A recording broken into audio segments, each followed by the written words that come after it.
ఇఫ్తారు విందు ప్రజల మధ్య ఐక్యత భావం పెంపొందిస్తుందని సిపిఐ రాష్ట్ర కార్యదర్శి కొత్తగూడెం శాసనసభ సభ్యులు కూనంనేని సాంబశివరావు అన్నారు. రంజాన్ మాసాన్ని పురస్కరించుకొని భద్రాద్రి కొత్తగూడెం జిల్లా పాల్వంచ పట్టణంలోని సుగుణ గార్డెన్స్లో నిర్వహించిన ఇఫ్తార్ విందు కార్యక్రమానికి ఆయన హాజరయ్యారు.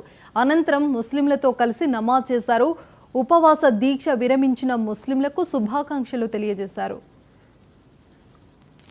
తద్వారా మరింత ఐక్యత ముస్లిం హిందూ సోదరుల మధ్య, అలాగే క్రిస్టియన్, సిక్కు, పారసీ అందరి మధ్య ఆ విధంగా ఒక చక్కటి లౌకిక భావనకి నెలకొల్పడానికి గాంధీజీ తన ప్రాణాలు కూడా కోల్పోయాడు.